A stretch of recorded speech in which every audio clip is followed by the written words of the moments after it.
You ever hear someone say they're afraid of spiders and you just laugh it off?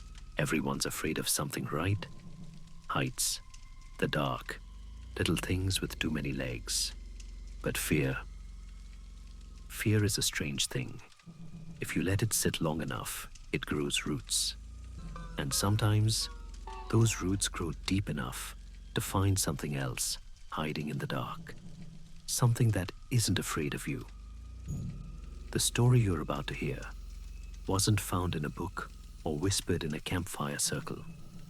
It was written by a man in a hospital bed who swears every word of it is true. He says it began with a spider, and it ended when something crawled out of his wife's head. I don't like spiders. Never have. I don't like how they ball themselves up, how their legs tangle like old wires, or how they spread themselves out like the spokes of a wheel. When I met Lily, one of the first things we bonded over was that we both hated them. I guess that should have been cute, sharing a silly fear together. But over time, it became something darker. As the man, I naturally became the designated spider killer. In the early years, that meant shouting missing with shoes and chasing them around with a rolled-up magazine. But fear gets tiring. It drains you like running a marathon without moving an inch. After a while, I stopped reacting. I didn't scream anymore, didn't flinch. I'd just take care of it, because Lily couldn't. She'd stand on a chair trembling while I'd do the job. And afterward, she'd thank me and laugh nervously, and we'd move on with our night. For 10 years, that's all it was, harmless. A simple phobia. Something we joked about at parties. Then came the night that changed everything. There had been a storm one of those nights, where the wind howls like it's alive. We came home soaked, laughing about how ridiculous we looked. I remember setting the keys down by the door and glancing at Lily as she lowered her hood. She sighed, brushed her hair back, and froze. "What is it?" I asked. She didn't answer. Her hand hovered over her head, fingers trembling. Then she slowly pulled her hand away, and thin black legs stuck out from between her fingers. She screamed and threw whatever was in her hand to the floor. I caught a glimpse, a blur of dark movement, before it vanished beneath the door frame. Lily lost it. She screamed, slapped at her hair, her neck, her shoulders, shouting, "Get it off! Get it off!" I held her until she stopped shaking. She made me check her hair 3 times, then stripped her shirt off in panic to make sure nothing else was hiding. I made her tea, sat her down, tried to calm her, but she kept scratching at her scalp, as though she could still feel it crawling there. That night, she made me strip the bed check, the corners lift the mattress. She didn't sleep. Every sound made her jump. And somewhere in the dark, I kept thinking about the thing that had vanished under the door, the blur of movement too quick to track.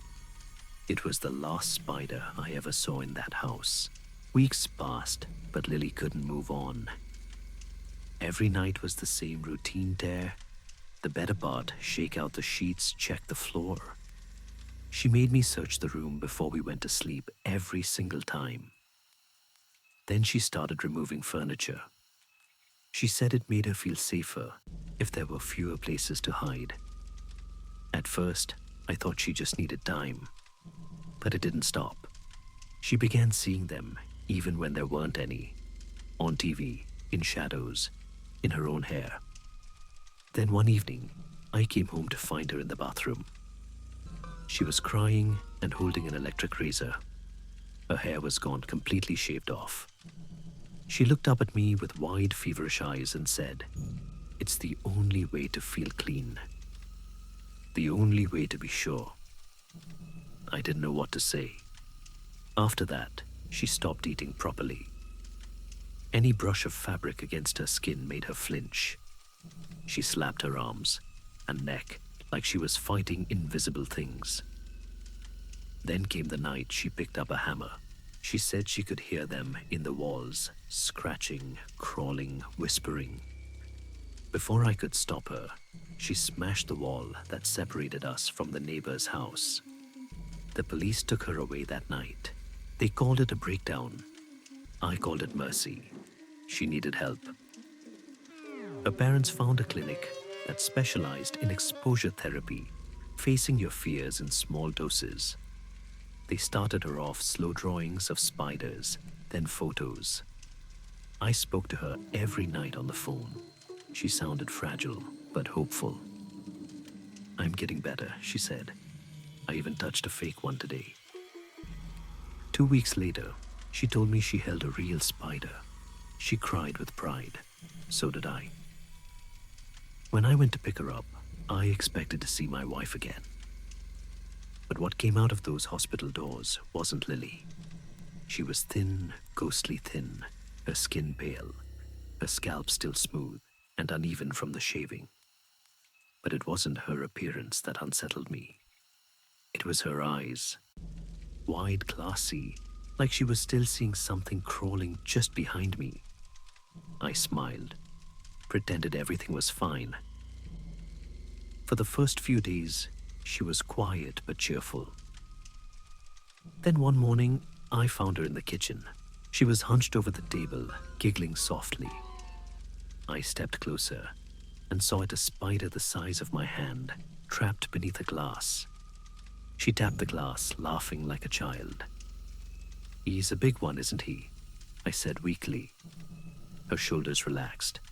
The laughter died down, and then, without warning, she lifted the glass, grabbed the spider, and shoved it into her mouth. Her jaw worked slowly, crunching, grinding. When she looked at me again, her teeth were black and glistening. After that, things stopped making sense. Lily barely spoke. She moved quietly through the house, always smiling faintly, as if she knew something I didn't. I started sleeping on the sofa. I told myself it was because of her nightmares, but that wasn't true. I was afraid of her. Some nights, I woke up with cobwebs in my hair. Other times, I swore I saw movement out of the corner of my eye, a twitch in the dark, a ripple in the air. My memory began slipping. I'd forget small things, conversations, errands, then bigger ones. I told the doctor it was stress, but deep down, I knew it was something else. Something inside me unraveling. I remember looking for the hole Lily made in the wall, the one that led to the neighbor's house. I'd boarded it up months ago, but when I touched the wood, it felt soft, sticky, like it was breathing. I told myself I was imagining it. But that same night, I heard footsteps next door, heavy ones, followed by silence. I hadn't seen my neighbor in days. The next morning, I went over to check on him. No answer at the door. I knocked again. Nothing. I went around to the back garden, climbed the fence, and peered through the kitchen window. At first, I thought the place had been vandalized. Everything inside was covered in a thin pale film, chairs, plates, even the ceiling. Then I realized it wasn't dust. It was silk, cobwebs, thick as fabric. I opened the back door. It wasn't locked. The smell hit me first, sweet and rotten. Each step I took made the webs cling to my shoes, stick to my arms. And ahead, the hallway was no longer straight. It had become a tunnel walls, bending inward, layered with threads, like veins. Something was inside that tunnel. I could feel it before I saw it. Then the darkness moved. It unfolded long, jointed limbs, glistening in the dim light, each leg ending in a hooked claw. It was the size of a horse. Its body swelled and pulsed like breathing flesh. I froze. My mind went blank. Every muscle in my body locked in primal terror. Then it lunged. I didn't even scream.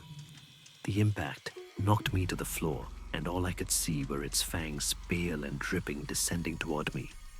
After that, nothing. When I woke, I couldn't move. My arms, legs, chest, all bound tight in silk. I wasn't alone. Beside me was my neighbor, cocooned like me. His skin was gray, his mouth slightly open.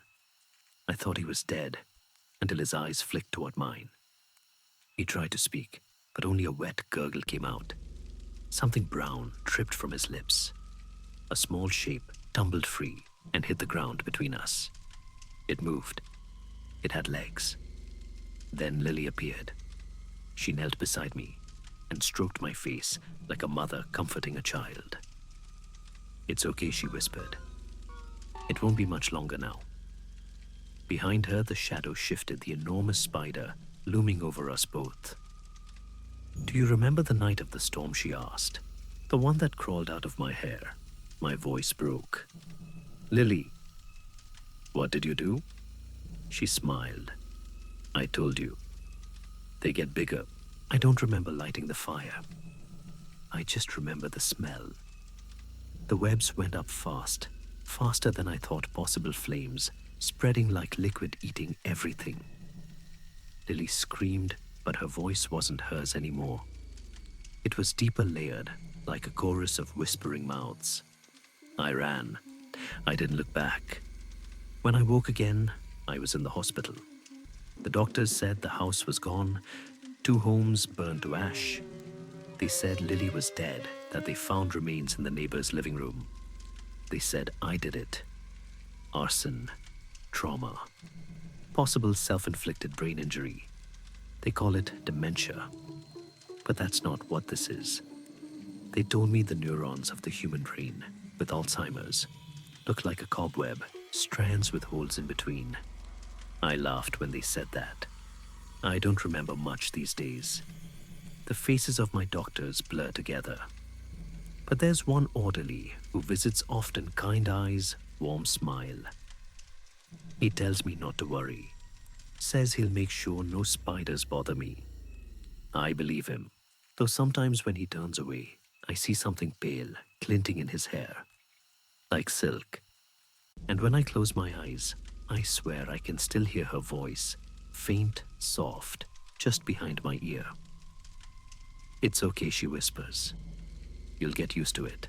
They say trauma makes the mind create stories, that it twists memories into monsters so we can survive what really happened. But what if the story was never in his mind at all? What if it's still crawling somewhere behind a wall, under a floorboard, or maybe right now inside someone else's head? If you hear a faint scratching tonight, don't look for it. Don't move. Just listen. Because if you listen long enough, you'll know exactly what he meant when he said, "Fear never dies." It just molts and grows a new skin.